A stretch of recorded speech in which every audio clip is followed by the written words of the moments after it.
Good morning. Hello, everybody.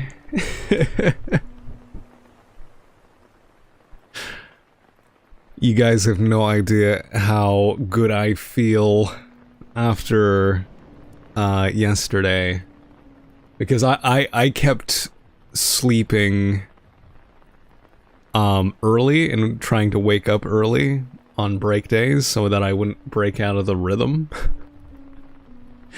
Yesterday I just slept till I wanted to, and oh, so good. Oh, Kyru says, oh god, Colin has started the symbiosis, symbiosis doesn't make my brain any bigger though. Process. Soon enough they will mitosis into 4 Collins, oh god. Morning Kyru, morning Colin, hi, hello, I have arisen. Damn it, I don't have that many accounts to continue this bit. Very nice, guys. Very nice. Give me just a moment. We are nearly... I'm gonna pick a less... I want a more ambient track than that one. Yeah, that's better. Okay. Right, so... It's the ranking today, guys. It's the ranking. So...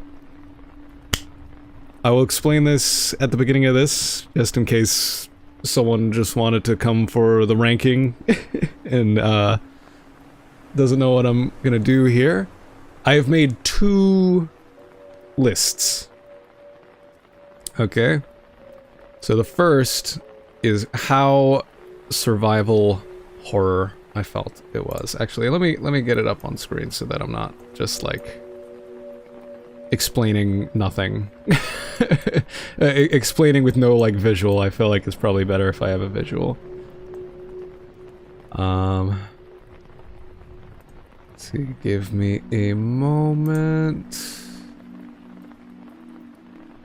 We're also doing it a little bit differently this time, guys. We've got it a little bit different. So, I am actually using my art software this time instead of instead of doing the tier maker. Oh, hello. Hello, Gwyneria. Welcome. I'm excited. A lot of people are excited. 2 Collins are excited. Colin the Third? Oh my, did you just make these now? What the fuck? What is happening? What the fuck? What's going on? I'm scared. I'm scared. You're scaring me. Alright. Yes, so... Instead of the website, just because... it is... I don't know, it'll make sense. It'll make sense. Okay. So, let's see, does that actually work? Oh no, at this rate every account on YouTube will be gone by 2026. Okay. So, guys. This is how the list works. Okay, for the first list we're doing is the how survival horror is this. Okay. And then after that we'll be doing just a regular like, oh, how good was the game ranking, okay? But we have this one here. These top 3. So Resident Evil like, which is like the most survival horror you can get. This is the top tier. Worthy, which is like, yeah, you count you count. And I mean, I guess is like, oh, you just made it. You just count. Like you careful now. If one of those mechanics slips up, then you're no longer survival horror. These top 3 mean you count. And these bottom 3, close but no cigar, means like, okay, you were almost there, but like just this one mechanic didn't quite make the cut. Are you blind? Means, yeah, no, not survival horror. Not survival horror. And then the last one, are you blind and stupid? is, yeah, no, the furthest thing you can get from survival horror. This is not, this, like, in no universe does this count as survival horror. Now, I want to give context on why I'm, like, adamant about this description of horror versus survival horror, okay? There's, to me, there is a different feel to survival horror. Because, especially with the let me talk about the 3 things that I generally consider, arguably a 4th, but I'll talk about that one in a second. 1, the ability to fight back against the threat. And the reason for this is because it changes the dynamic of the horror. Okay? Because what I call haunted house horror, which is games like Outlast, to give an example, Outlast is generally just sort of a long haunted hallway, if that makes sense. When you're approaching danger, you know what to do. It's easier on your mind, because you're like, oh, I need to run, and I need to hide. You don't need to consider anything else, because that's all you can do. Whereas, say, like the first Resident Evil, there's more stress, because you're like, oh shit, do I run and, like, retreat to the previous room? Or do I, like, use the few bullets I have to clear this guy and maybe not have them later? Do I try and run past him and risk getting hurt and then have to use, like, a healing item later? It's, like, that split-second decision-making you need to do makes a difference to me. Damn it, I thought it was just because you're a pretentious genre purist. No, that part's true, too. Which brings me to my second thing, right? Inventory management. Having resources you need to take care of that you need to not be careless with. Again, I think my perfect example of just, like, regular horror, not survival horror, is Outlast. Because it's like, okay, arguably there's the batteries, so maybe you would want to consider that.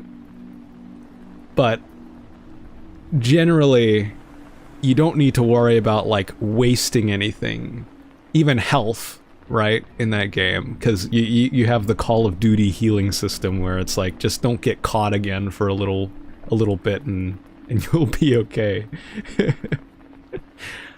And the third thing, which was, well, yeah, it has to have a horror, like, feel. It has to be horror. That's the third thing.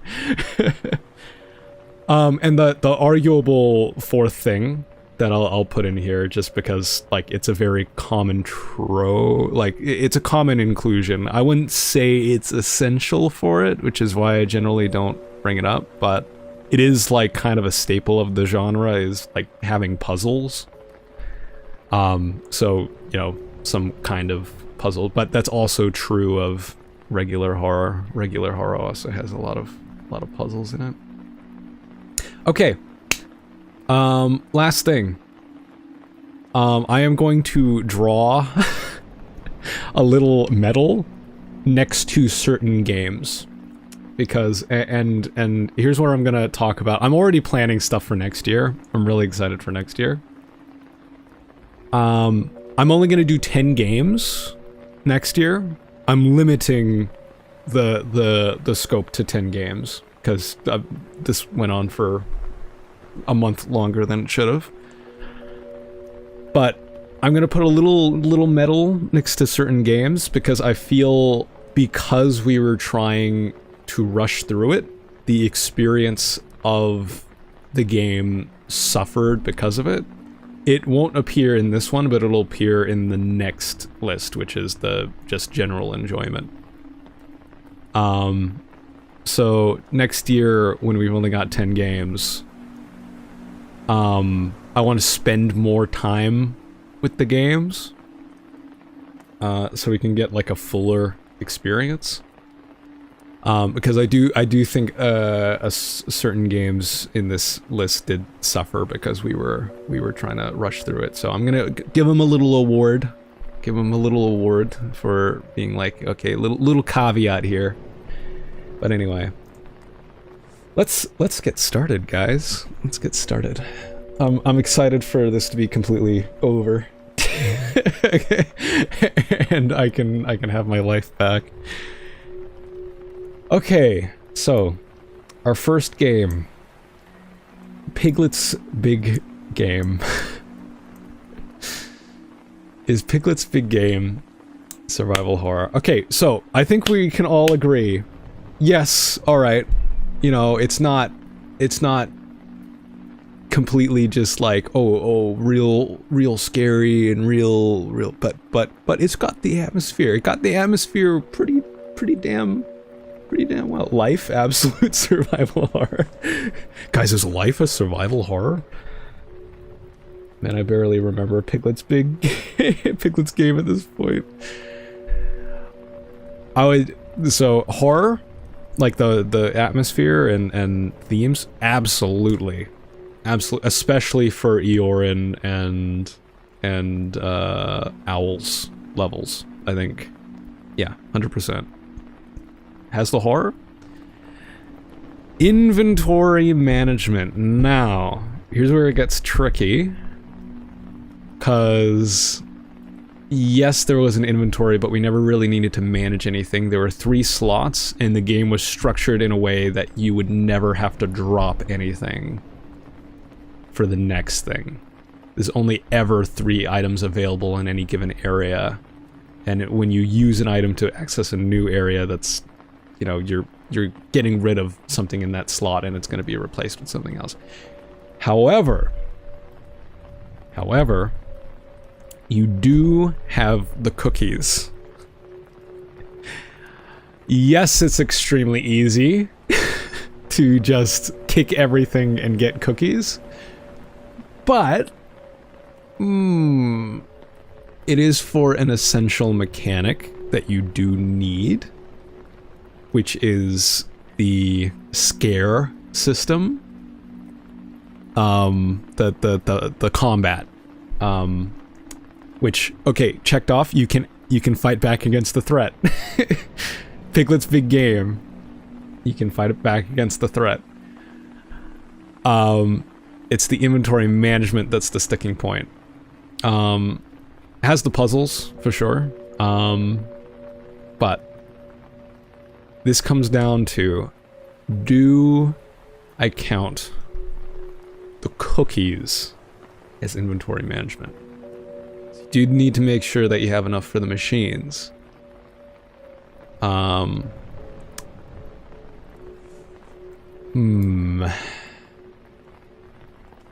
I think it is worthy. I think Piglet's Big Game is worthy. Okay, you know, not top survival horror, has weak inventory management, but you do technically need, you know, to manage your cookies and make sure that you're finding enough. Keeping in mind that it's like also a kid's game, so the difficulty of that might be more so to its target audience. So, babies first, survival horror. I will put Piglet's Big Game as worthy of the survival horror title. Not peak survival horror, but worthy of the title. Alright. Ready or not? Ready or not? Okay. So, horror atmosphere? Kind of. Arguably. Arguably it does. I would say. It's... Though I would argue it's more stressful than it is horror. Like, horrible things happen, and, you know, it can be the focus of certain missions, but I feel like overall it's more of a stressful, oh, excuse me, environment. So, inventory management, yes, I would say absolutely. Absolutely, we got inventory management here. Both in just kitting up before a mission and during the mission. You gotta manage your inventory, you gotta manage your team's inventory, so yes, I would say so. Now, with fighting back against the threat, yep, 100%. Puzzles, I suppose you could count, you know, I suppose you could say that they're puzzles. I personally wouldn't say that they're puzzles, per se, but...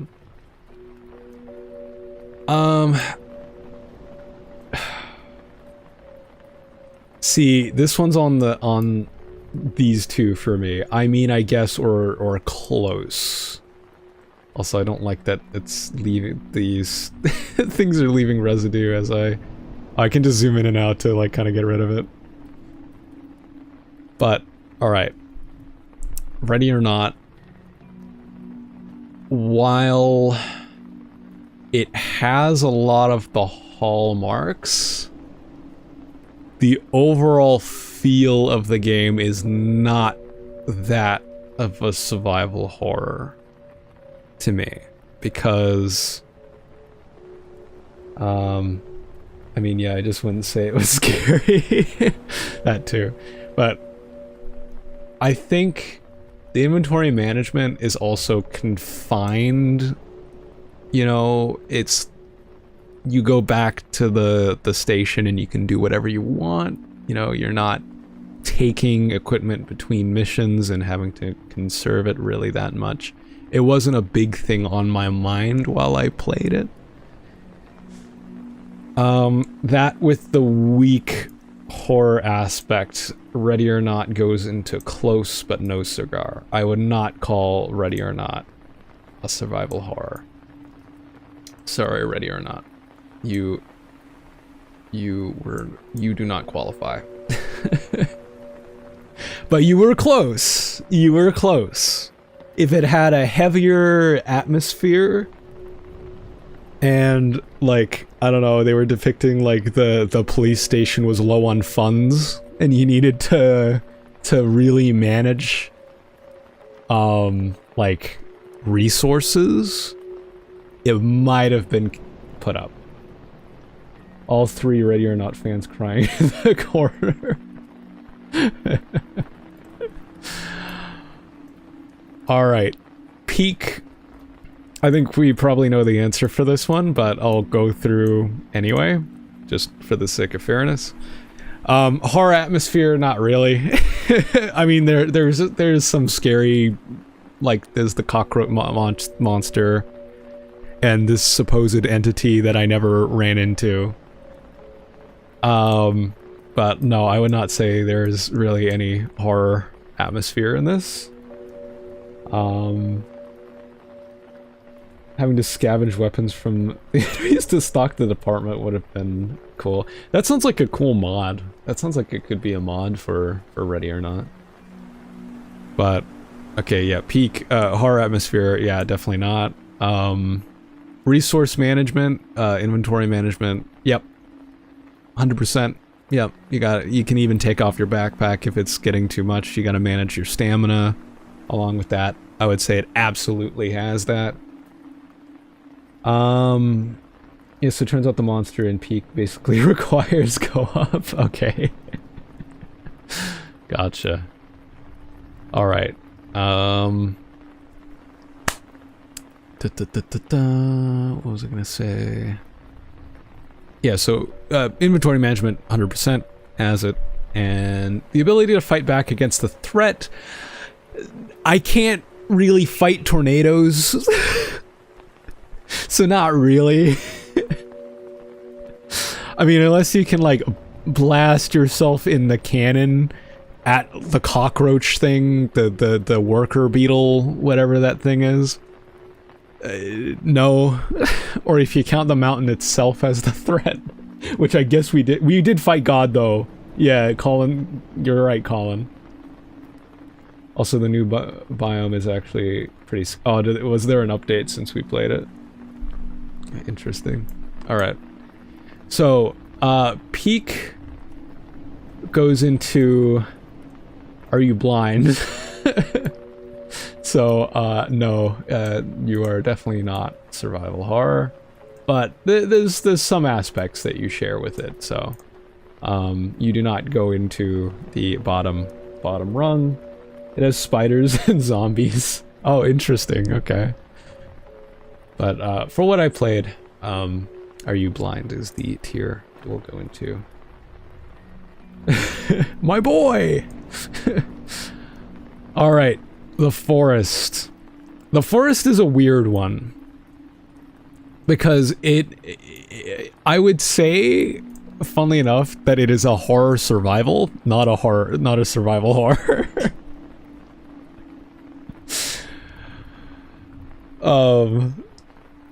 Horror being the adjective on survival rather than survival being the adjective on horror. If you know what I mean. However, horror environment, yes, absolutely. Inventory management, 100%. There are some puzzles in it. It's mainly like weight puzzles, just putting enough rocks on things and navigating the map, so it kind of... that's a weaker point towards the score anyway, but ability to combat the threat, yep, 100%, you can do that. So I think the forest, while it's unorthodox in the sense of the genre, yes, I will count the forest as our first Resident Evil-like, even though that this title for it is kind of inaccurate, but it's just meant to represent the top rung, so the forest, yes, 100%. It's a survival horror. Shares enough with it that it's there at the top. We didn't finish you, but I would say I played enough of it to get a sense of what the gameplay loop was going to continue as. Okay, so, but, alright, I'm going to say this, right? For the inventory management, yes, I would say so. Because you have your amount of camera shots that you have remaining, you have your actual inventory slots and things that break. But you also have your time. So time management is also a factor in Dead Rising. So yes, we have inventory management. Horror atmosphere, arguably it's more goofy. It's like, you know, kind of haha funny horror rather than horror, but it's there. It's there. One could argue that Resident Evil also does that. Like, Resident Evil 4 has, you know, its stuff. Resident Evil 1 certainly, well, maybe unintentionally, was pretty funny at times. And let's see.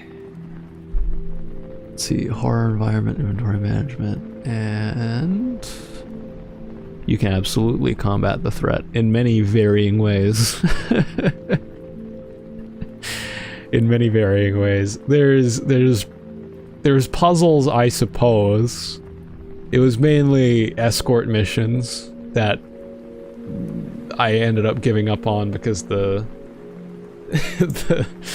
the fucking AI was terrible.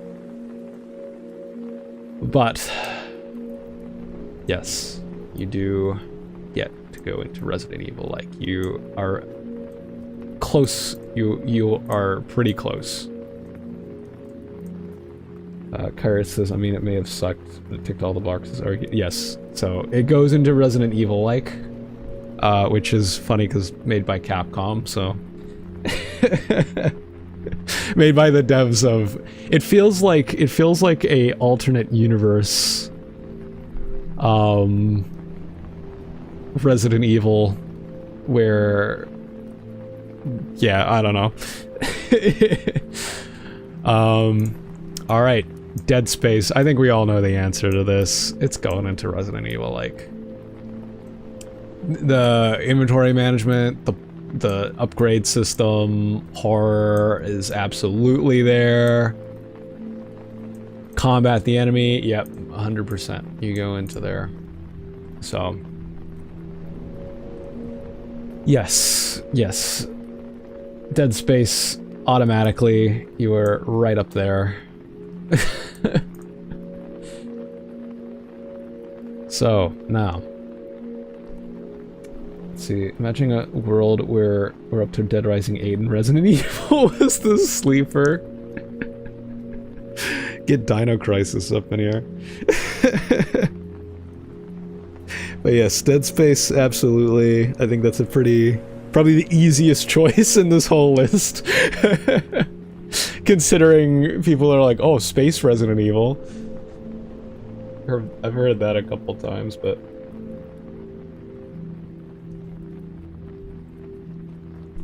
Okay. Now, Receiver. Receiver is an interesting case. Alright, so, for Receiver...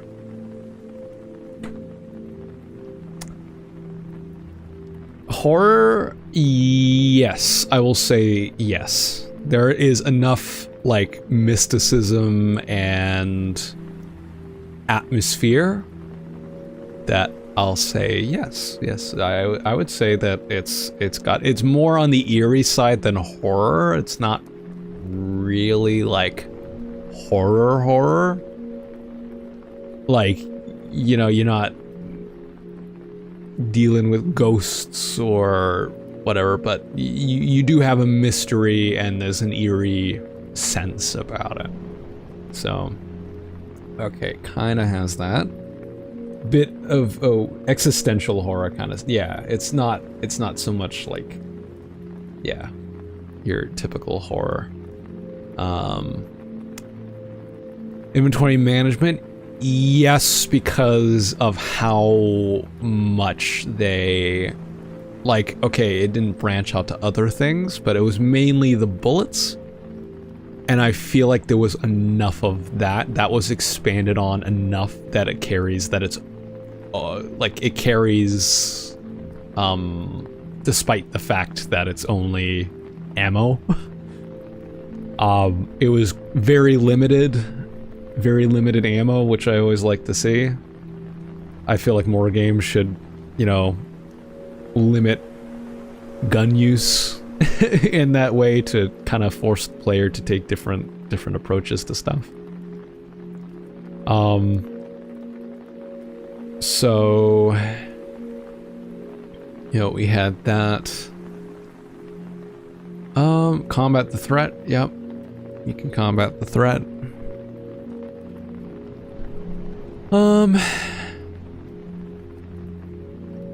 Yeah.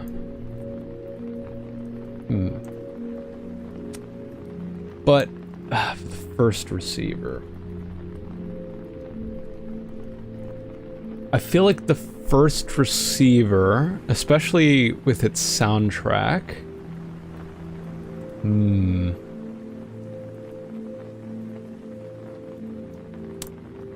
It's between these two. I feel like the first receiver, because of its weaker horror aspect, goes into, I mean, I guess. Receivers are first entry into, I mean, I guess. Alright, so we're gonna go right into receiver 2 because, you know, it's basically a refined receiver 1. However, I feel like they went harder into the existential horror, which is what you're talking about, Colin. I feel like they're the sort of mystique and especially finding the entries from people stuck in their own realities like you are added much more to the atmosphere than the first receiver. Same things apply. We had the inventory shit. Oh, the stalker. Adding the stalker and having constant paranoia about that was much more, had more of a typical horror appeal to it. Management with the bullets. Combat the threat. Receiver 2, however, goes into worthy. Receiver 2 is worthy. Good job, Receiver 2. You beat out your older brother on the scale. Alright, Prey. Prey. Horror aspect? Yes, I would say so. I'd say aliens that can mimic anything is pretty scary. And the general themes later that are revealed later in the game are quite scary. That's a pretty weird thing to think about.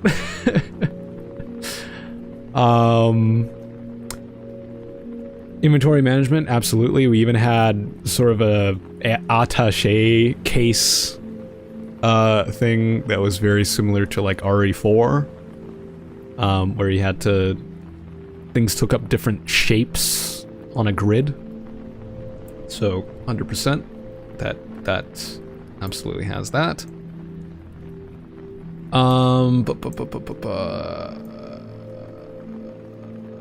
Why am I forgetting the third thing? Oh, combat the threat, yes. 100%. Yeah, we can do that. I would say Prey is worthy of the survival horror title. I feel like that's pretty easy. I feel like there is a little too much ammo to go around. Like, even though I was running out of ammo quite frequently, I don't feel it was like I could always kind of switch to another weapon if I needed to.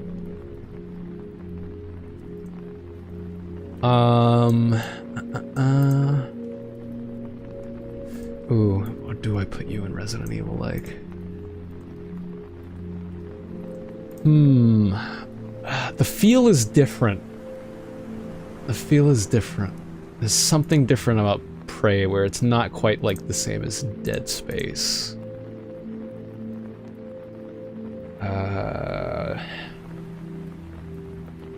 Just trying to pinpoint what it is. It's like, I don't know. Something about the gameplay loop was like, it didn't invoke as much of a feeling. It didn't invoke as much of a feeling as these top three.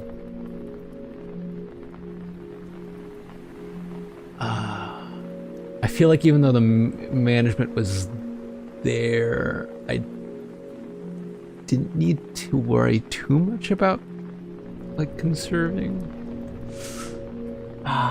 This one's tricky. This one's tricky between these two. Where would I put Prey? Where would I put Prey?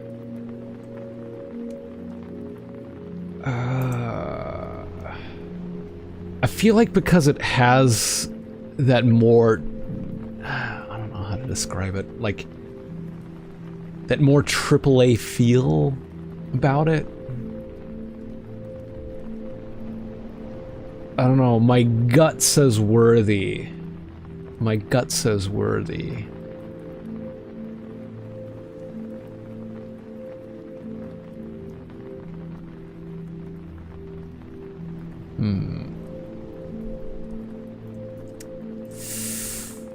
Tough.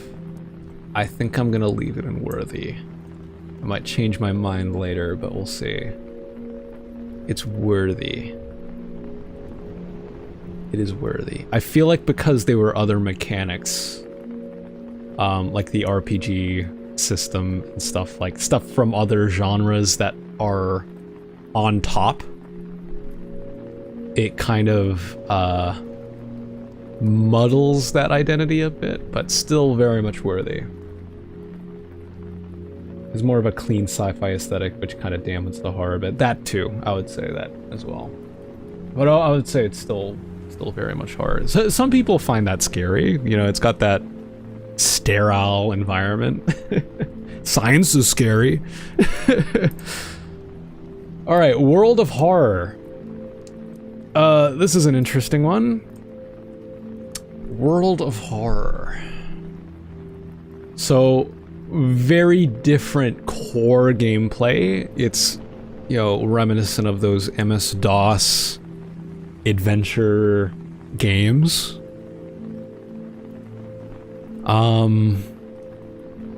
It's got a little, like,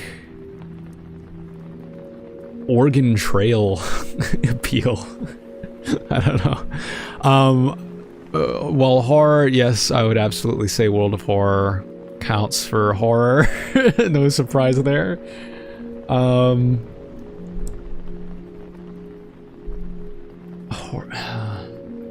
Because you have to manage your health and your sanity, so that's another point to it. There is a gun. You can combat the threat. You got that turn-based combat, so that's absolutely there. You can combat the threat. Do you see? Okay, here's where it gets weird, because there's a lot of points in World of Horror where, more often than not, you have to fight. I don't believe there was a run mechanic. If you got into a fight randomly, you kind of had to see it through. Which brings us to the other end of what I was talking about with Outlast. It's like, well, you know the solution is to just run and hide, so you might as well run and hide.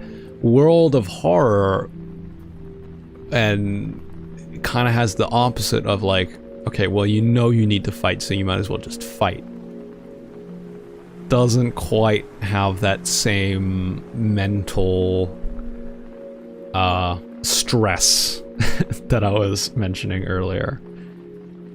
So even though you can combat the threat, maybe I should redefine that, because yeah, that is a bit of a point against it, despite having that trait.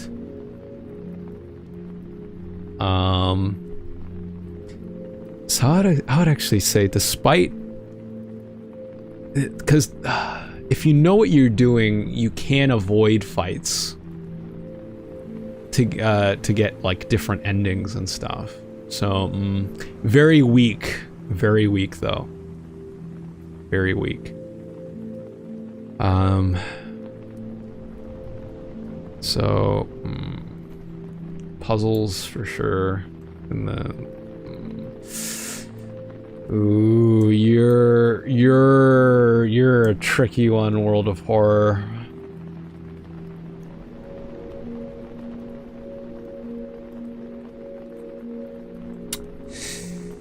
Ooh, yeah, the combat kind of really goes against that point. You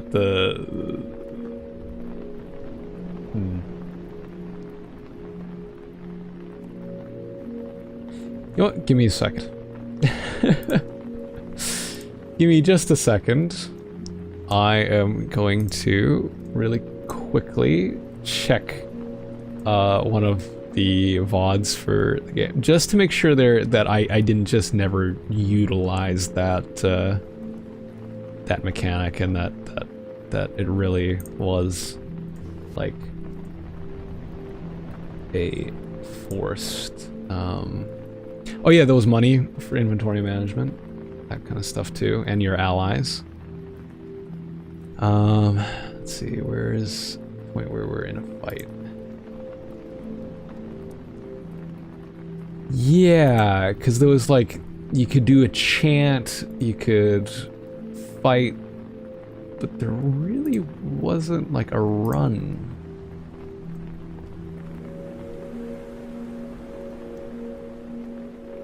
Alright, okay, I found a...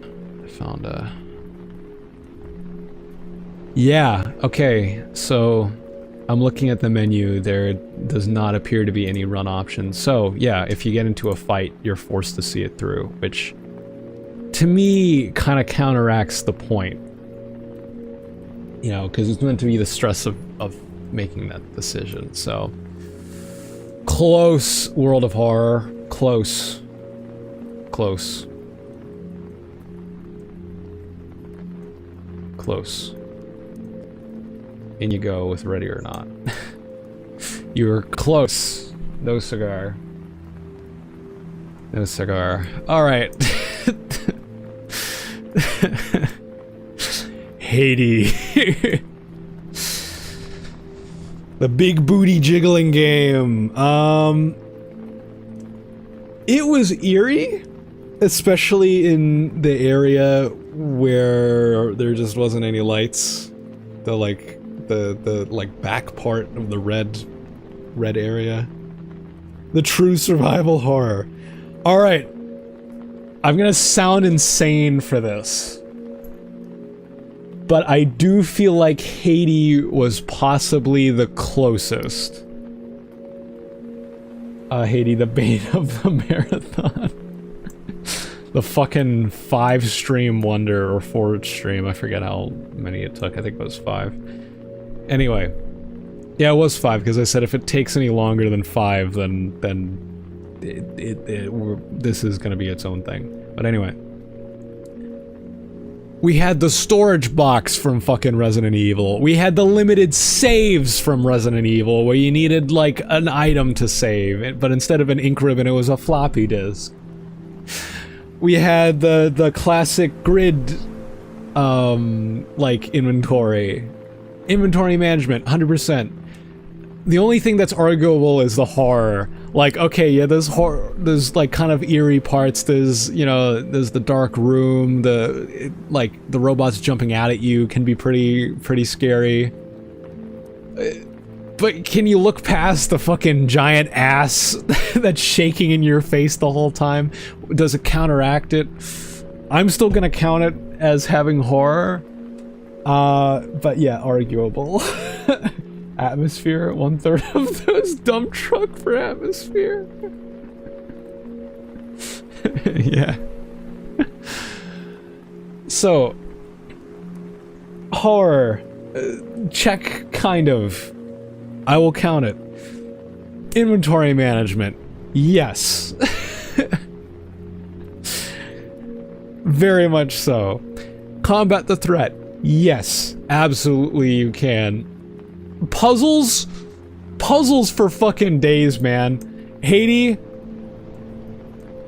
I don't know how you did it, but great job. Great job. You are somehow at the top of the list.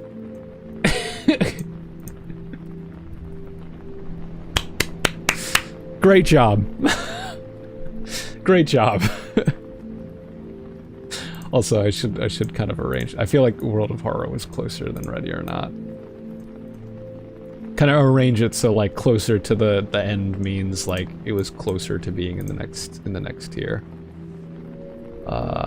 Yeah, I'll put Prey near top of Worthy. So I feel like it was probably the closest out of these. to making it to Resident Evil-like.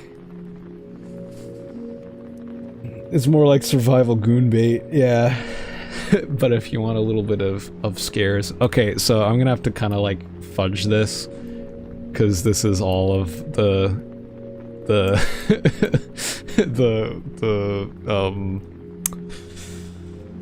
Roulette games. Thank you, Colin, again for this wonderful logo, because I didn't get to making the one for the Russian Roulette games. But this is gonna kind of just like stick at the side, and I'm just gonna write. So I'm gonna grab my stylus and just write.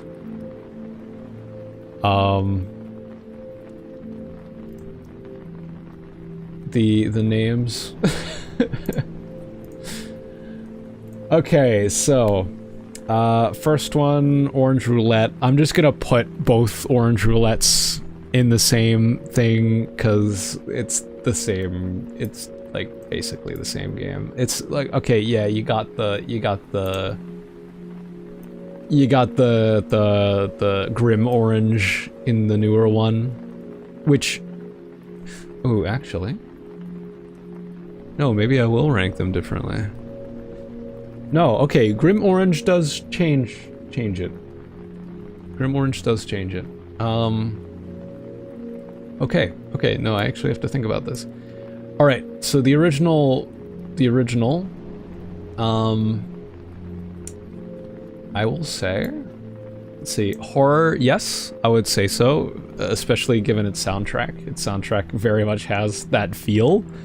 I would say that like that the track is good at putting me on edge and stuff. Inventory management, not really, if you counting the chambers as inventory management, but not really, no.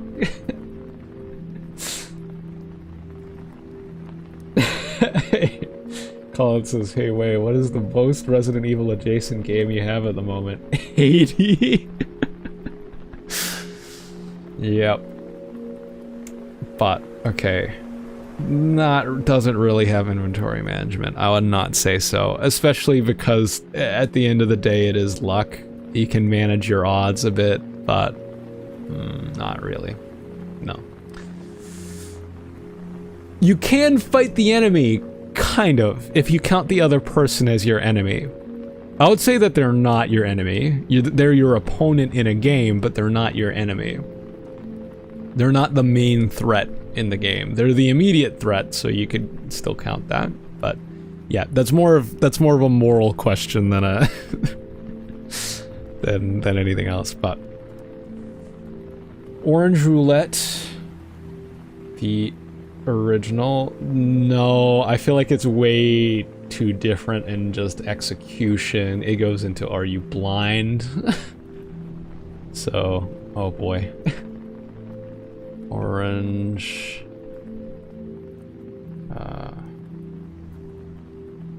Fucking hell, how do I spell roulette? R-O-U-L-E-T-T-E. Okay.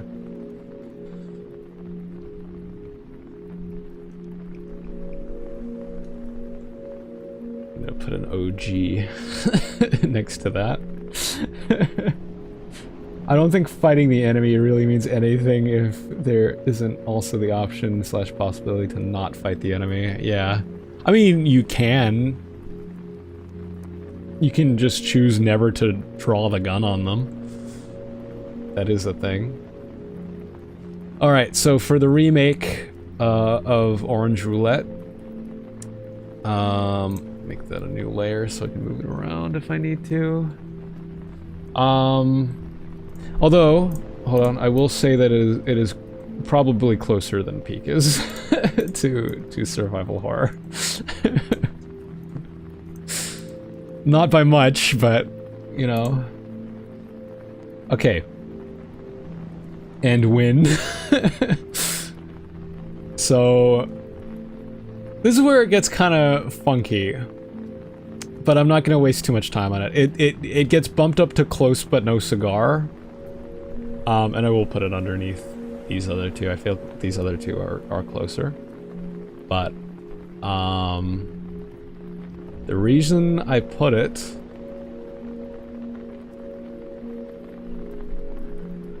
above, I'm gonna put new. The reason I put it above the original is because of the Grim Orange at the end of the game. Because then you have lives to manage. You have sort of more choice. Give it with the like, you can choose to take a free shot at the opponent. You can choose to pass in that final stage. That other game mode has the ticket that you can manage. So a little bit closer. It's an unorthodox thing, but I will count it. Not count it, sorry.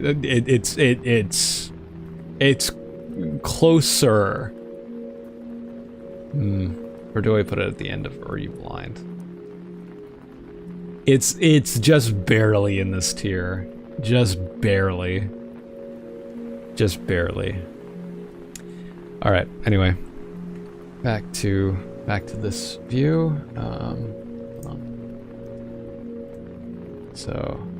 I will gonna stick this to the side here. It doesn't represent any one game. Oh yeah, wait. Buckshot Roulette, how could I forget?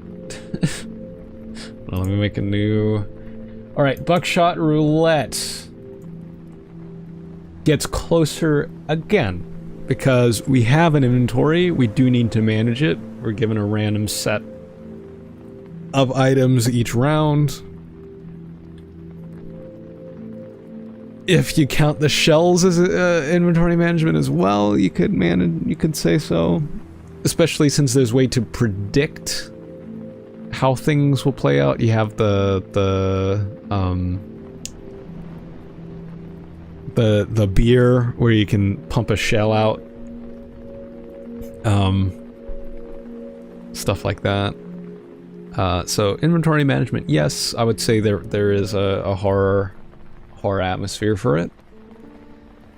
So, and you can combat the enemy.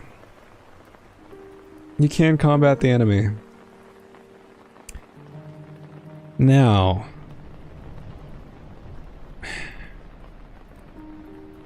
it's the other little things about survival horror that it's like, okay, this unorthodox method of yours is yeah, it's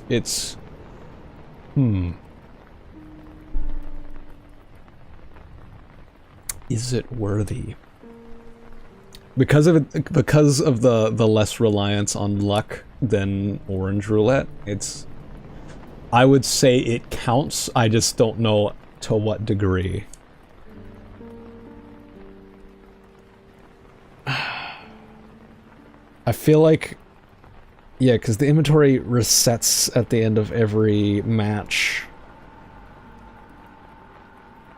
So you don't need to conserve too much.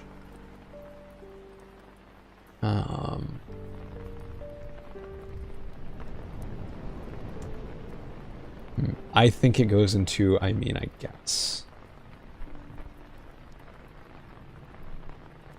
Yeah.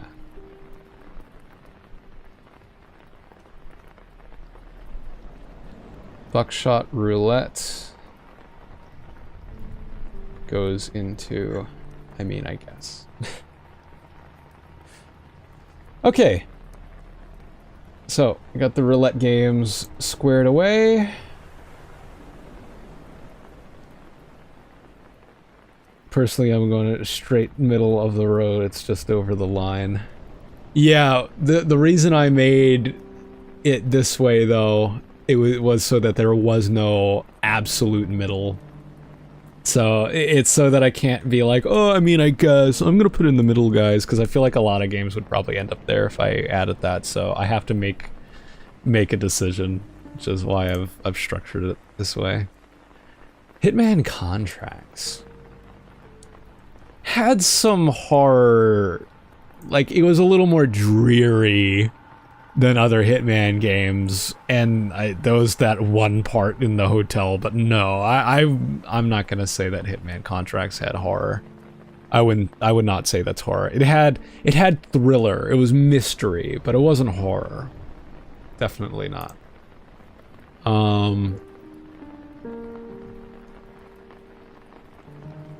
Inventory management? Yep. I would say so. Gotta manage what you have on you. It's a bit of a different kind of inventory management. You gotta make sure you don't have something that's gonna get you in trouble.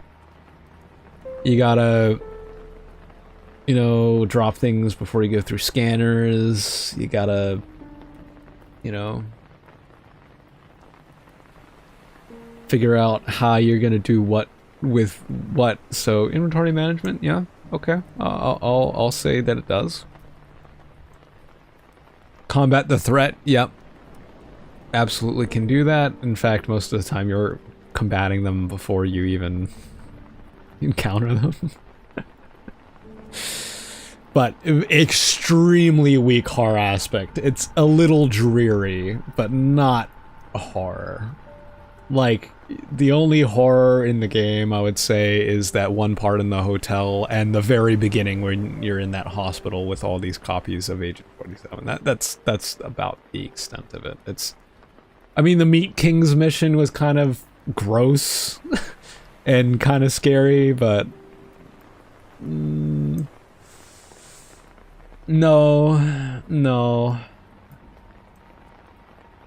The intent is quite different, but I will say that practically it shares quite a bit in common, you know, with like the map and puzzles and backtracking and like sort of the smaller details. So I'm gonna put it in close. It can go in close, but no cigar. I will put it above Orange Roulette though. I will say that that is it is closer than Orange Roulette to being survival horror, but no, it's got some stuff in common, but that's about it. Nothing much more than that. Need a Girl Overdose. Oh, Need a Girl Overdose. It's scary. I'll say that. Yeah, it's a different kind of horror, but it is horror. It is horror. Maybe a little, like, maybe arguably a more realistic horror.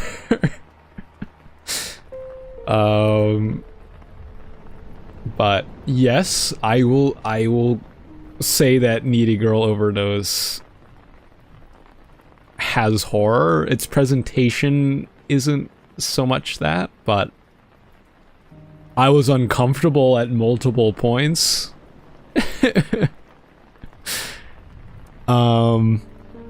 So yeah, it's got some horror to it. It's got some horror to it. This one is probably the same thing as more stress than horror. Yeah, it is more stress than horror, but there is horror there. Like the situation that you're in of living with this like psycho. With, you know, self-esteem issues and stuff, it's like, okay, yeah, maybe that horror might be a little too close to home for some people.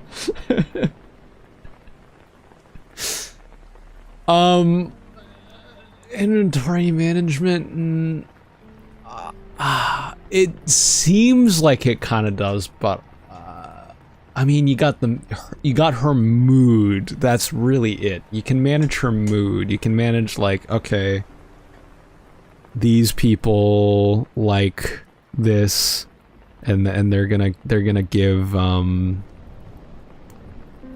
you know, these nasty comments and stuff like that, and then you can delete them, make sure she doesn't get stressed, don't have sex with her too often or she becomes a nymphomaniac, stuff like that. Kinda, it's not like, it's more of a meter that you manage. You don't have to expend, I suppose if you count time as a resource, yes. Very weak inventory management.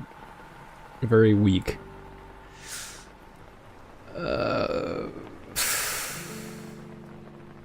Combat the threat. If you count the threat as people insulting her on the internet, but in terms of her herself, I did not encounter a way to fight her. No, you're going into Are You Blind? It's some maybe you got some things, but no, it's not survival horror. Funnily enough, I think it's the first one. Oh, actually, no, Orange Roulette kind of. It's the first one I think that has a real like horror, scary thing going on, but. Yeah, no, it's going into Are You Blind? Love Forever. Yeah, Love Forever.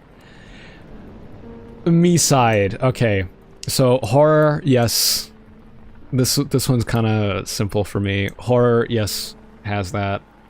Inventory, not really. You don't really have to manage anything. There's puzzles. But also, no, you can't combat the threat in MiSide, especially since when we looked into the endings and found so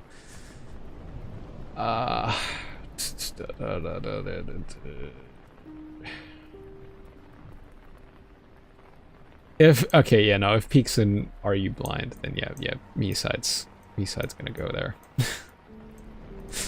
MiSide, no, actually, Needy Girl Overdose is just a smidge closer, I think. But yeah, no, MiSide goes into Are You Blind?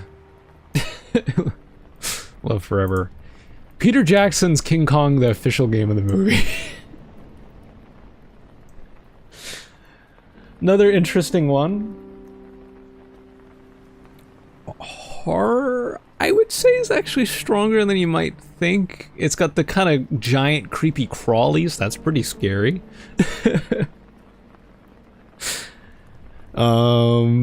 So we got that. We got some light inventory management. You know, you have to choose when you're using a spear and choose when you're expending your gun. You know, it's got that call out feature of like, yeah, it's okay, I've got enough magazines, you know. So, yeah, okay, you know, you gotta manage your ammo, kind of similar to Receiver in that they sort of put focus, not as much as Receiver, but they put focus on an aspect of inventory that, you know, it can kind of carry what's remaining. Can't carry more than one weapon. You kind of have to decide which one has more ammo, or if one's powerful enough to make up for its lack of ammo. That kind of stuff. So there's some horror. This is, you know, it's not presented as scary as some of the others, but I would argue that it's there. Combat the threat. Yep, you can very much do that. Even as King Kong near the end, you're combating the threat, even if the ending is fixed. Although there apparently was that extra mode we unlocked where we can change the ending, but alright. King Kong. King Kong. I am going to put you not above Receiver, but yeah. Sorry, because these things are in like two different modes of the art software. I need to like kind of toggle the menu on and off to move things around. You're going into I mean, I guess. I feel like tonally it's more of a thriller. You know, it is based off a movie.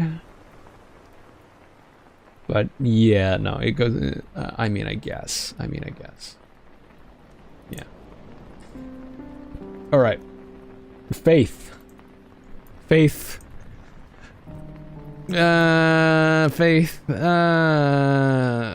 You don't really need to manage your inventory. I mean, there's that one part where you get the rifle, but and you have one shot, but that's one part of 3 chapters. You can fight back, but it's in the form of just putting your crucifix up. You can just kind of put it up and scare them away. I wouldn't really say that evokes the same feeling, because it's not like a, oh, do I have to run and hide or do I have to fight? It's just like, oh, it's approaching me. By the power of Christ, go away.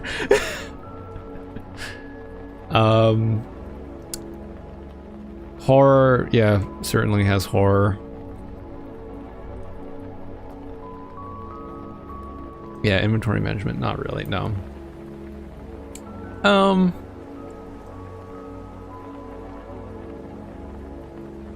Not quite are you blind and stupid, but despite the strong horror aspect, I feel funnily enough Peak has more in common with survival horror than Faith does.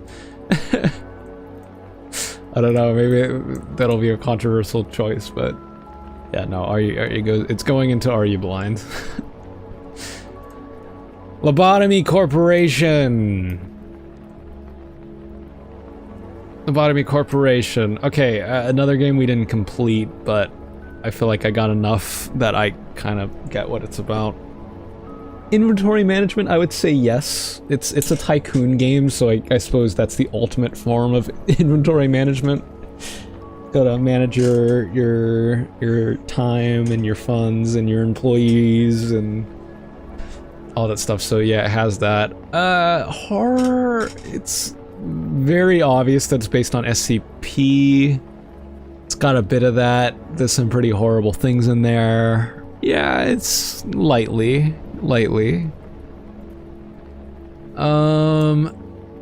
Combat the threat. Yes, you can send your employees to go fight things. So yeah, actually it might be closer than we think. I think it goes into the bottom.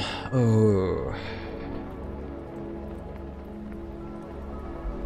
It technically checks the boxes.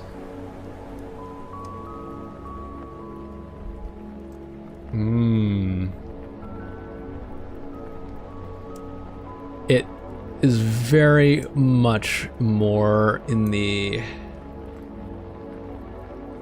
business management type thing. So despite sharing a lot with it, I'm gonna put it at the far end of Close But No Cigar. So it's let's see, no, I feel like World of Horror.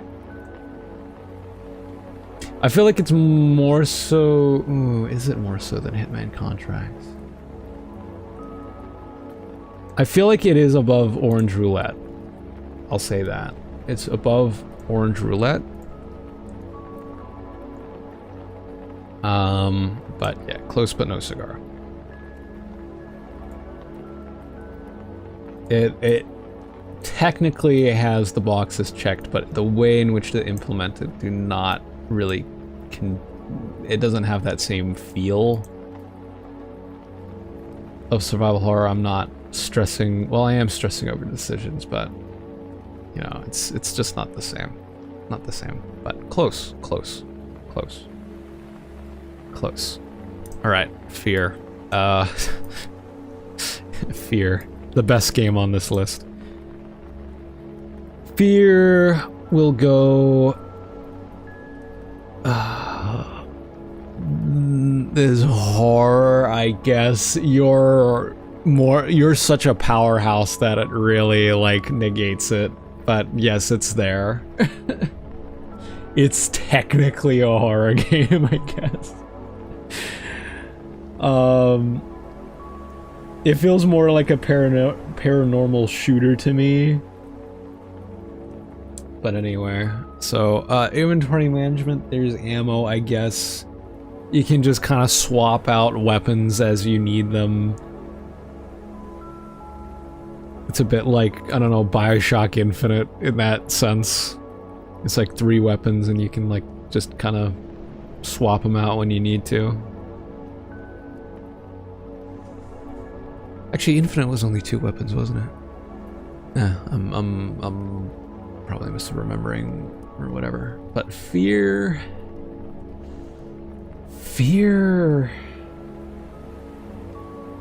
Horror, kind of. Inventory management, not really, no. I wouldn't say it does. I would not count its ammo system as inventory management.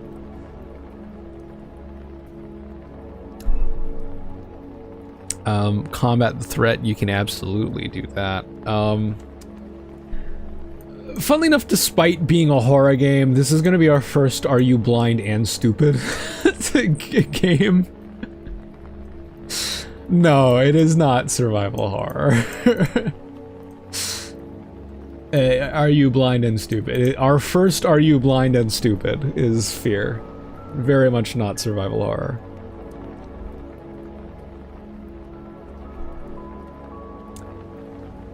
Mouthwashing. All right, we're nearing the end. We've nearly gotten through all of them. Mouthwashing.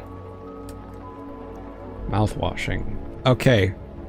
Despite the Silent Hill-esque inventory screen, I would not say that there's really any inventory management in the game. You can pick things up and you have an inventory, but you don't need to manage it really at all. I mean, even in Silent Hill, it's not like you had limited space, but you at least needed, although Silent Hill did give you like way too much ammo in both 1 and 2. So, but at least Silent Hill kind of had that going for it. But mouthwashing, no inventory management.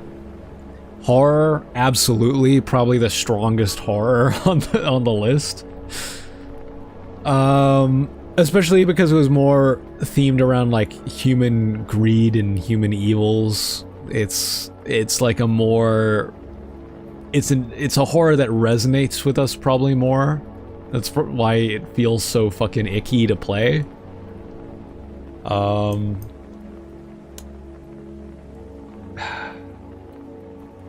Combat the threat. You can... No, I wouldn't say so. You can combat Swansea near the end. That's about it. Mouthwashing is, again, despite being a horror game, is Are You Blind and Stupid?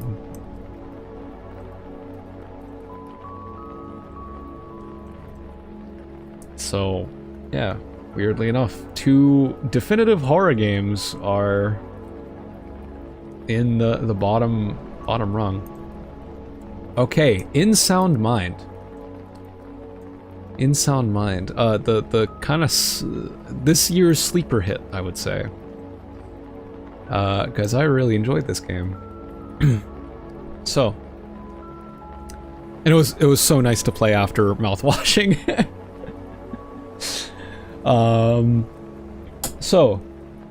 Inventory management, yes, you had the limited pills, you had limited ammo, you had, yeah, those pills, the ammo, I feel like there was another consumable,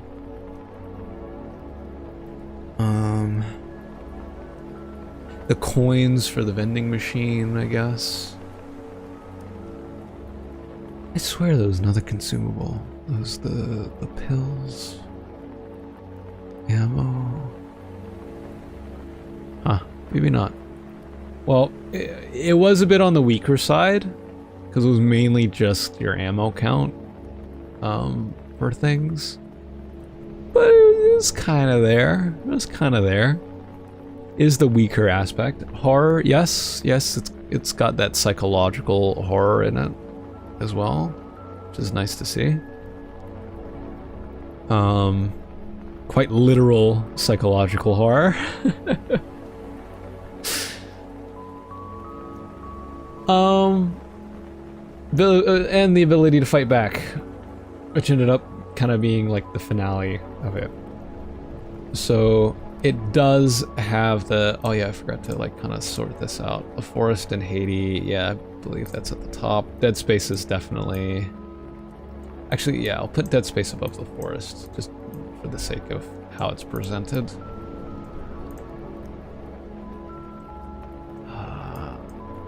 Sound Mind.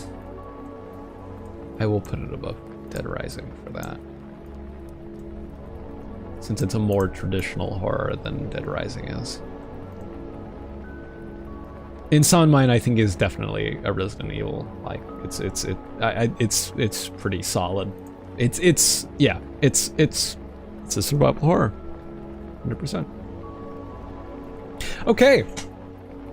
Well, there we go.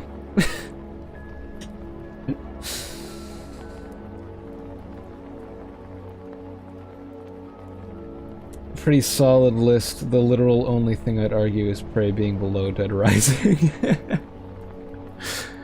Yeah, it's... I don't know, there's something about it. Like, okay, yeah, I fucking hated Dead Rising, it annoyed the shit out of me. But there were some parts where I'm like, yeah, I'm getting that feeling I get when I play a survival horror, where I had that to a much lesser extent than in Prey. But, yeah, I just find it kind of strange that the two, like, the scariest horror game on the list is also in the very bottom tier. Okay, that's the first list done. The next list, actually wait, before I do anything, because, alright, you guys are gonna call, like, heresy because of what I'm about to do, but, yeah, Haydee remains the fucking closest to survival horror. Yeah, that's insanity. Is he stupid? Probably. Alright, hold on. I need to take a screenshot. I'm taking a screenshot for, like, archival, and you might be thinking, Logan, are you fucking stupid? You're in an art software, just save it. Well, this art software lets you... This is Krita, by the way. It lets you save... it lets you put on reference images, which can exist outside the canvas, and that's what I did for all of the logos, so that I could have them off screen. Otherwise, I was just gonna have, like, a clutter of stuff at the bottom. So I cannot save it, because it's just going to show the two orange roulettes and the Buckshot roulette, because I wrote that on the canvas. But all of these would not show up on the image if I just saved it as is, which is why I'm taking a screenshot. So, yeah. Which, now, I am going to move all of these back to the bottom, as we do just the general quality tier list. And I'm gonna try and not waste too much time on this, because this is really the main thing that I wanted to do. was rank the survival horrorness. But anyway. All right. So, this is sort of just a modified version of what we did last year. So we have better than Resident Evil 2. It just means I'd rather play it than Resident Evil 2. Resident Evil 2 is my favorite. So, better than Resident Evil 2 means, yeah, pretty high up there. Great alternative. It's like, yeah, I'll play it. I'll play it. It's in my alternative to my favorites. Good pastime. I'll stick it on. I'll have a good time. You know, not my first choice, but you know, it's a good time waster. Better than Resident Evil 5. Yeah, it's like, yeah, it's better than Resident Evil 5. I'll play it, but you know, not something I'm gonna reach for. At least it's not Resident Evil 0 is like, I didn't like it, but at least it's not RE0. And then I would rather play Resident Evil 0, is the worst tier. Which, for those not there during the Resident Evil marathon, I fucking despise Resident Evil 0. Not a fan. Not a fan. Hold on, I need to go back to this tool. Alright, Piglet's Big Game. Piglet's Big Game. Pretty easy choice, great alternative. Wouldn't play it over Resident Evil 2, but it's good, yeah. Oh, by the way, real quick aside, FNAF 2 is coming out soon. I'm gonna attempt to plan a trip with whoever I can wrangle. Do you want to be involved in that? Sure. I'm down for that. When is that coming out, by the way? I didn't actually pay attention to the release date. I'll answer that. Let's see, what was next now that the order's kind of jumbled up. I'm trying to remember off the top of my head. Ready or Not. Ready or Not was next. Ready or Not, another great alternative. I enjoyed that quite a lot. I do really like Ready or Not. Good gameplay, good, like, makes you use your noodle a bit. Okay, Peak. Another great alternative. Yeah. Just another great alternative. It comes out Thursday the 4th, apparently. Gotcha. Yeah, it'll depend on what day you choose. I'll message you about that later. But on like days I won't be available. But yeah, okay, let's see. What was after the Forest? Was the Forest? No. Yeah, the Forest was next. Where's it Dead Rising? No, it was the Forest. Forest, ooh, actually. I liked the Forest.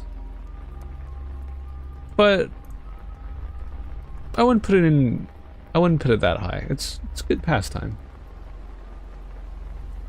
It's probably not like this weekend, but maybe next. Yeah, we'll have to see. I'll send you dates and stuff, but yeah, good pastime. Good pastime. It's good pastime.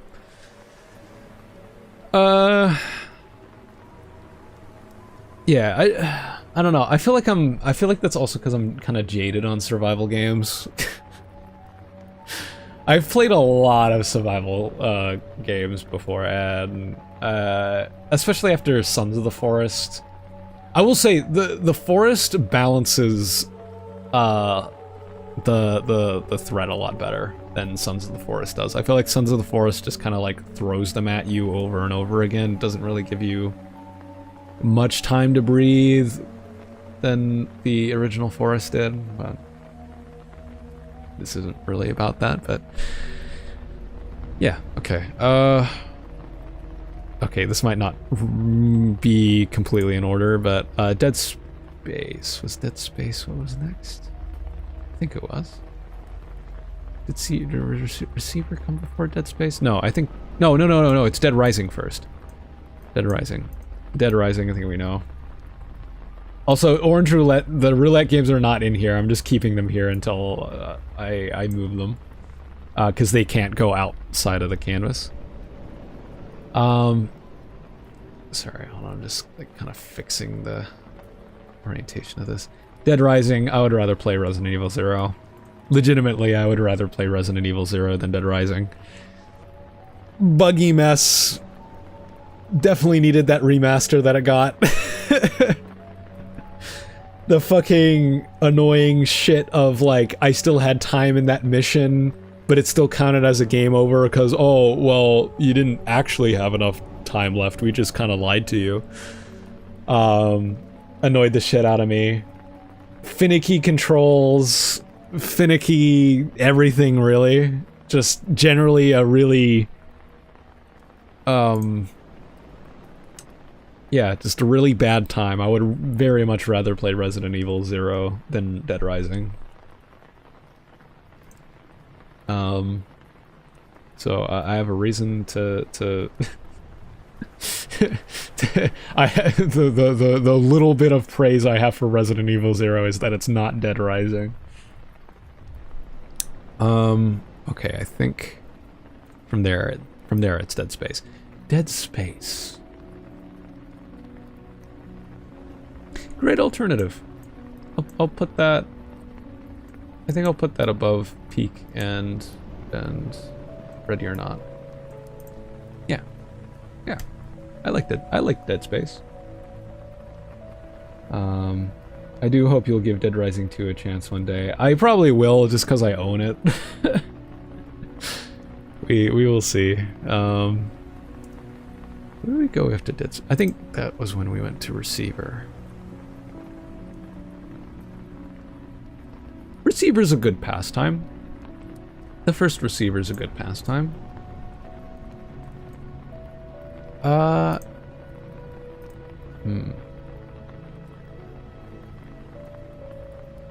Good pastime. Receiver 2. Do I put it at the far? No. I really enjoyed Receiver 2. I don't know why I had to think about that, but let's see, where would I put that on this scale, though?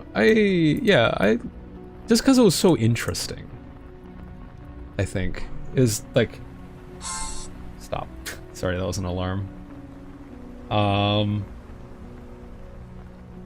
Oh, actually, 1 second, guys. 1 second.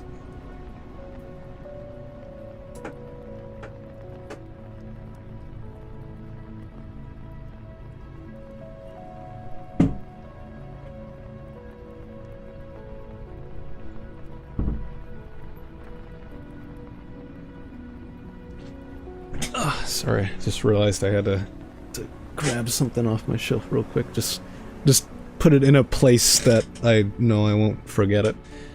Because I'll be going out today. After this, got some stuff to do, which is why I'm rushing through this part a little bit. Because yeah, I don't have to go like soon, but yeah, I can't waste too much time. Yeah, so, yeah, Receiver 1, it's a good pastime, but Receiver 2 was yeah, very, very good. From here, I think it was Prey. Yeah, I think Prey, yeah. Prey, okay.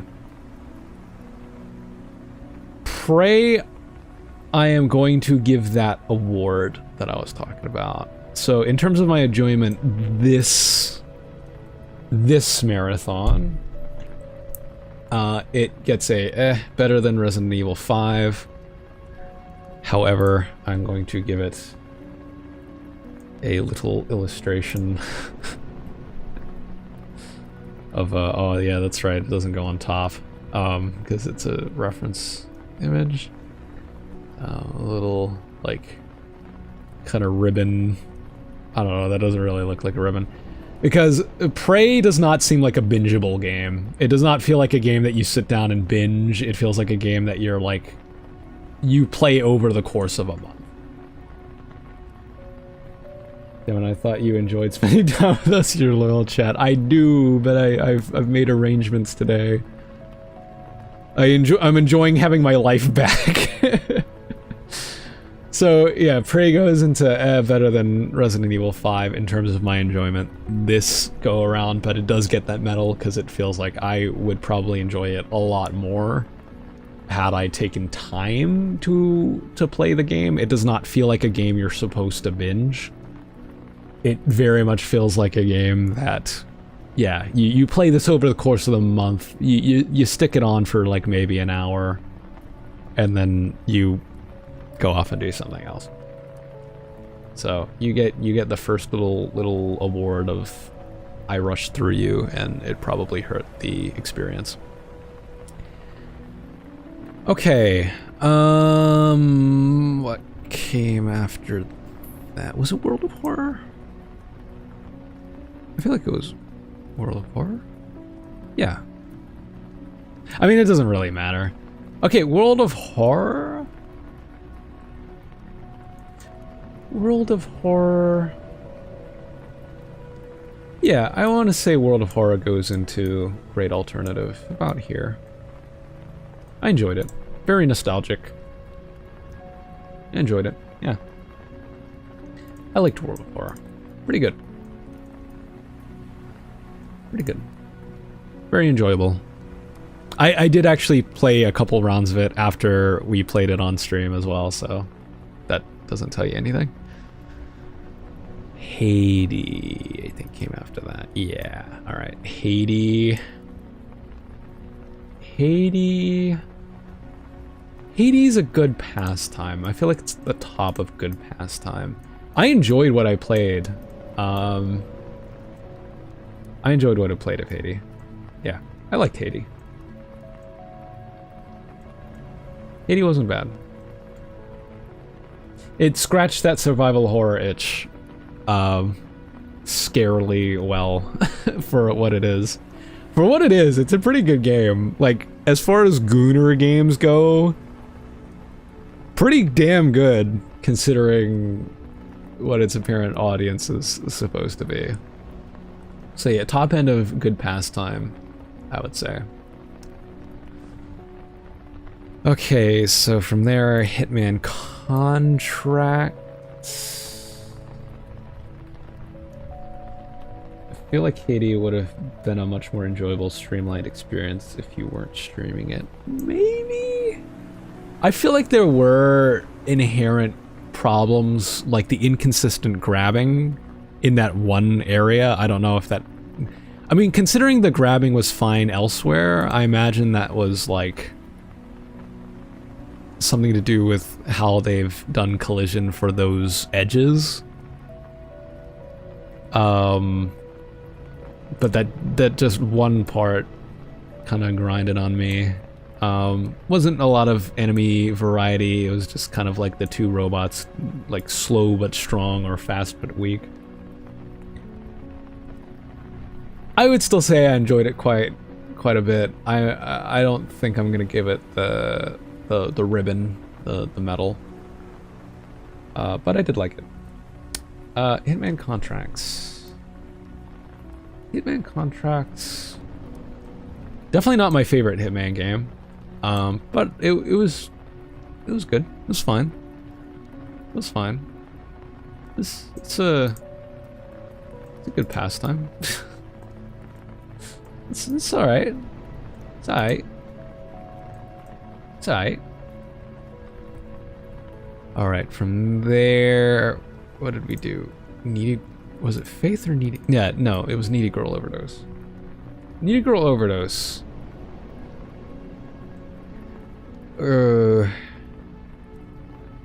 See, the thing is, I don't think it's a bad game. But in terms of enjoyment, at least it's not Resident Evil 0. It didn't frustrate me or anything. Again, I do think it's a good game, but in terms of my enjoyment, the music was too grating. It was mainly the music, really, that brings it down this low. Because that was giving me a fucking headache. And just the pace of it, like, yeah. It's not really gonna be a game I'm reaching for again. Honestly, but yeah, it's... What I say is better than Resident Evil 5? Which would I rather play? Need a Girl Overdose or Resident Evil 5? Actually, yeah, I'm gonna bump you up a little bit. I would rather play Need a Girl than Resident Evil. Maybe because it's over faster. Actually, yeah, no, you're getting bumped back down. I feel like it's more so because Resident Evil 5 is a longer game that it annoys me more.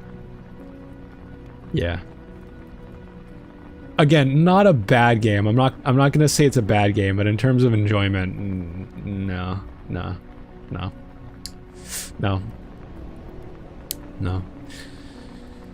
MiSide.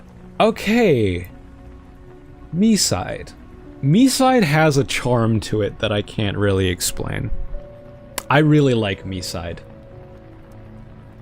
I really enjoyed MiSide. It did like some pretty cool stuff. I enjoyed Haydee. We love Haydee. Love forever. Very cool story. The only thing was the ending was a little bit, like, a little bit lackluster, but I could accept it. I could accept it. And it is in, like, early access, so. But I enjoyed it. I enjoyed MiSide. Like, quite a lot. It's not better than Resident Evil 2, but I feel like I should put it here. I don't know if the... Okay, no. It's going in the top part of this one. It's going at the very top. MiSide is at the very, very top end of Great Alternative. I wouldn't play it over Resident Evil 2, but I did really enjoy MiSide. I did really enjoy it. Okay. King Kong, I think, was next. No, Faith was next. I think it was Faith. Alright, Faith. It was interesting. I wouldn't play it again, though. I don't know, it didn't grab me like a lot of the other games did. Yeah,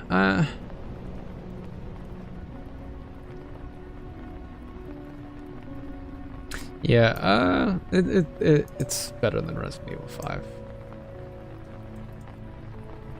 Yeah, I would say I had a better time with Prey than Faith. Again, Faith was cool, not a bad game by any means, but it just didn't do enough to grab me, really. Okay, King Kong. King Kong, good pastime. King Kong, the official game of the movie, is a good pastime. A surprisingly good pastime, even. I would even play it above Hitman Contracts.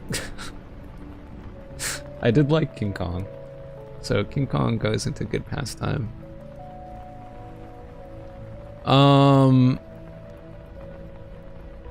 Let's see. Was Lobotomy Corp next? I think Lobotomy Corp was next. Lobotomy Corporation. Okay, this is another one that's gonna get the ribbon. I enjoy... It's going into good pastime, the bottom end for now. Just because it was like... It was kind of hard to navigate. But yeah, it definitely seems like you need to spend a lot of time with it. So Lobotomy Corp is the second game to get our little ribbon of definitely not supposed to play this in short succession, so you get the little, you get a ribbon saying you might be higher depending. An unsure ranking really is what that means. So Lobotomy Corp gets the uncertainty badge.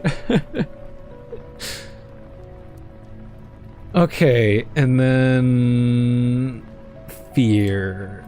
F.E.A.R. It's not better than Resident Evil 2, but it has such character. It's its own stupid. I enjoyed F.E.A.R. a lot. Just because of how stupid it was. If I recall, you played RE0 before the marathon as well, right? You basically played that game twice over. Kind of. I didn't get very far into it. The first, like, when we played it on Twitch.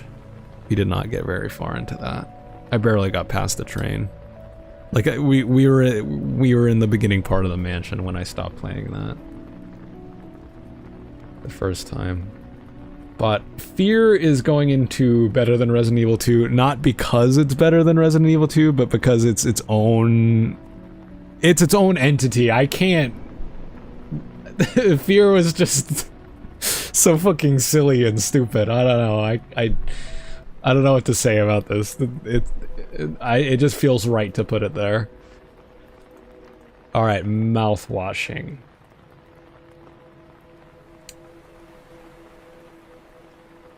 Mouthwashing goes into at least it's not Resident Evil 0. Not because it's bad by any means. But just because it was so... like, impactful that I don't think I could bring myself to play it again. That's hyperbole, but... yeah, it would be it's a tough play, is what I mean. F.E.A.R. is the mind killer. If you were listening to this tape, it means you have survived the mind kill. I instruct you to reference your handgun guide. But again, Mouthwashing, not a bad game by any means. Very similar to Needy Girl Overdose in that aspect. But just that it's hard to play. It's hard to play. You really have to be in the right mood for this.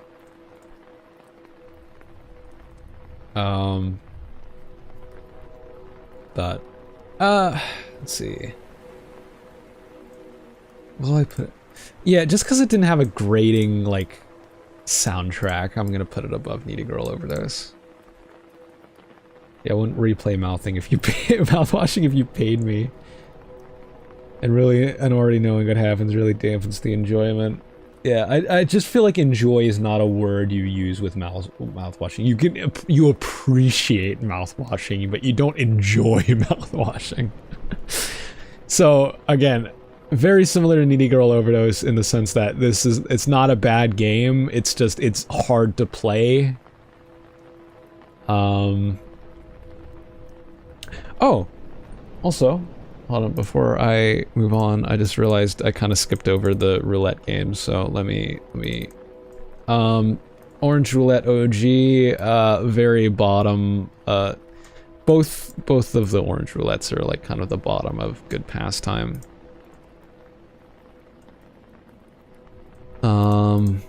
Buckshot Roulette.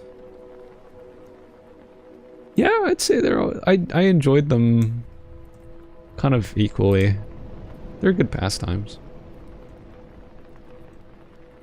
Yeah, they're all right. I enjoyed all of them. It's not a bad game, it's a bad time. Exactly. That's a good way to put it. That's a good way to put it. All right. So, in sound mind.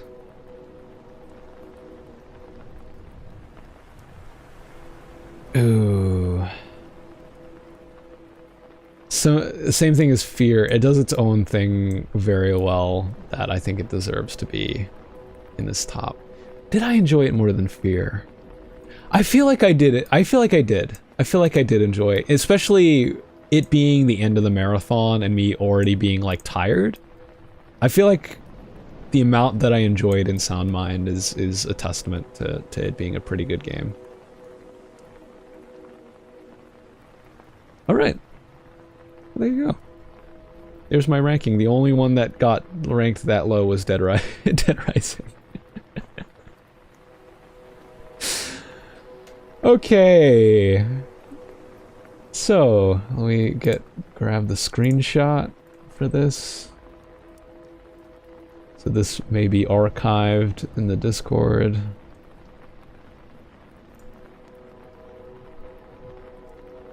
All right.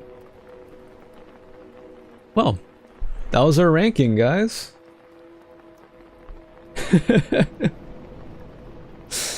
Nice, nice, nice, nice. So, yeah, overall a pretty good marathon. Most of the stuff just wound up in good pastime. I feel like we had this was a much more consistent marathon than last year. I feel like last year we had like some high highs and low lows. Actually, did we have low lows? I don't know if we had low lows. Glad to see most of my suggestions high up. Yeah, I quite enjoyed Dead Space. Peak. Peak was an interesting time. We had the megalomania arc in that game. Guess I'll see y'all next October. Yeah. Oh, yeah. So before I end stream. Actually, I'll take that away and just come front and center. Actually, no. Hold on. Let me bring that back. Let me break the yeah, I have no lower body. What of it? Let me just open a new thing real quick. Okay, so I have an idea for next year. So next year, I want to talk about what we're doing for next year. Because it's going to be a bit different. Next year is just going to be horror. I'm not confining it to survival horror. We're going to be playing games. But it is going to be horror games from October 2025. So there's going to be nothing older next year. It's going to work more as a awards type of deal. I'm not going to use the ranking system that we used the last 3 marathons. We really should do some Peak co-op one of these days. Yeah, I'm down for that. It's actually why I was considering Peak in the first place. Like, not for the marathon, just like buying it in general. But, oh, hold on, I forgot to, well, not that saving this really does anything, but, because these images aren't really on there, but, White Knuckles, oh yeah, White Knuckle, yeah. I know the game you're talking about. But, yeah, so what we're doing, right, for next year, I'm ditching the ranking system. So this tier list thing we've been doing, not going to be a thing next year. Not going to be a thing. But instead, I'm going to give like awards for like best atmosphere, best antagonist, best writing, that kind of stuff. I'm gonna sort of give a verdict on games on who I think it would appeal to.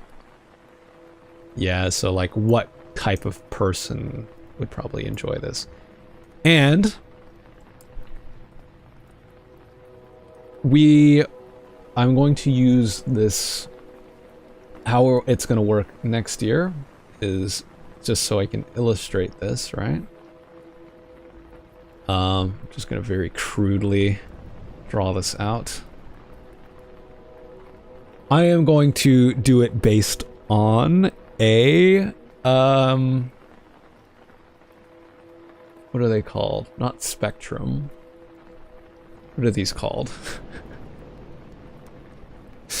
Guys, am I sure I know English? You know, the thing with the quadrants and the scales and stuff. You know, not alignment chart either. That's different. Anyway, so on this vertical axis, we are going to have practical horror. And then at the top, oops. How do I spell psycho? No. It should be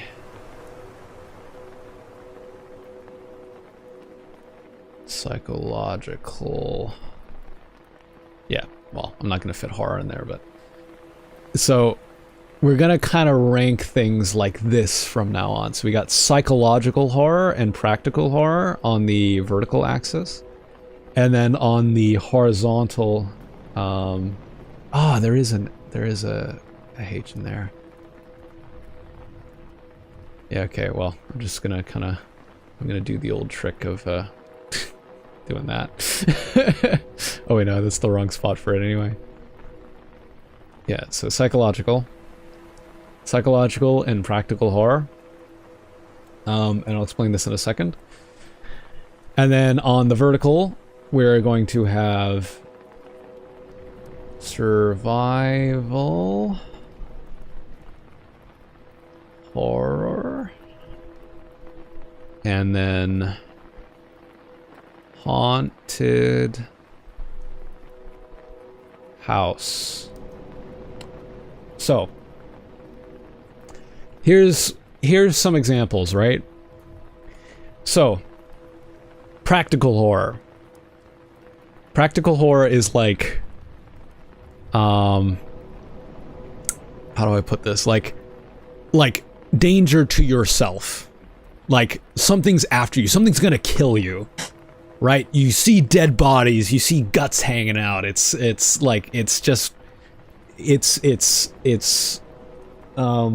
threatening your life is practical horror. And then psychological horror is like, oh, it might not really be happening. You're facing hard emotional things. You know, things within us that scare us, that kind of stuff. Survival horror is, you know, as I've tried to define earlier, is like, okay, yeah, we've got inventory management. You got to make decisions. You got to figure out, like, you know, okay, what makes my odds of surviving better? Do I fight? Do I run? That kind of stuff. And then haunted house is like Outlast. There's not really any decisions to be made. It's just sort of like a linear experience that's crafted for you that you sort of make your way through, like a haunted house. So if I were to like put games we've already played, you know, so like RE, Resident Evil would go here, because it's like practical horror. It's not, Resident Evil doesn't really explore like, oh, what's Leon's mental state while he goes through this, and like what's what did, like, okay, we kind of got it with Jill, I suppose, in RA3, but not really. So it's a very practical horror. There's this disease, there's these zombies, they're gonna kill you if they get to you. And, oh, what are you gonna do? What are you gonna do to survive that? You know, are you gonna use the ammo, the one box of ammo you have on you to kill this zombie, or are you gonna save it for later? Are you gonna stockpile it? What are you gonna do? So yeah, Resident Evil would be in the bottom left quadrant, because it's a practical horror and it's a survival horror. We would put like Silent Hill 2 about here. It's like, it's got a bit of survival horrorness to it. It's like the inventory management isn't as much there. It's more of like managing your health than ammo, because ammo's so plentiful. So, but it's got the elements, but I don't know why I put it so much lower. Sorry, it would go about here. So very psychological horror. We're in James's psyche. What did he do? What, you know, he's not in physical danger. But you know, it's his inner demons. Like, what does Pyramid Head represent to him? Type of horror. So that's where we place that. Outlast. So, like, you know, the two Outlast games. So I'll just put that as OL. Is very practical horror, very haunted house. And then, like, Outlast 2 would kind of be on the line here, because it deals with more, like, psychological elements and stuff. But yeah, that's what we're gonna do next year. Is we're gonna work more with this grid system, since I feel like it's gonna be easier to sort of rank things that way.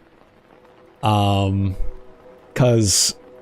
it was sort of a problem that I thought up in my head, because with this, like, with the enjoyment chart here, I kind of knew that these two were gonna end up here, and I was like, it's not really fair, because they're not bad games that I'm putting them here. It's not really, it doesn't accurately reflect how I felt about the game, but I feel like this will be much more accurate. I know this is more so for genre than enjoyment, but yeah, we're gonna go with this system next year. But yeah, so that's how we're gonna go. Yeah, I like the grid system. Awesome. That's what matters. Alright, guys. I gotta get going. Thank you for spending these 2 months with me. Which was meant to only be 1 month. But, yeah, well, we saw how that turned out. But yeah, so that's it. Well, we still have the game jam, but I'm gonna arrange that at a different time. You guys will see that when I announce that. But yeah. So, thank you for another great year, guys. I am going to start preparations immediately for next year, so that, you know, it's much more prepared than this one was. See you later. Can't wait to hear about the game jam. Yeah, we will see. I might even, like, sort of try and hype it up a bit. People can submit their own things if they want to. I'll set up, like, a page to submit stuff if anyone wants to participate in that themselves. Time for the Discord to go back into hibernating. I'll try not to let that happen, but yeah, I'm pretty bad about that. My apologies. Okay. Alright, guys. Thank you, Kyru. Thank you, Colin. Anyone else show up? Thank you, Colin's clones.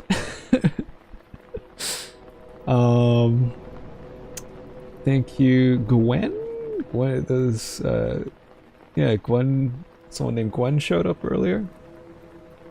Again, I don't know if that's a returning person because of YouTube's username thing, but...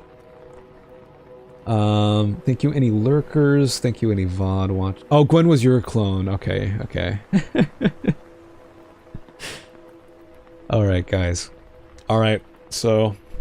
Look forward to announcements of when I'll do that.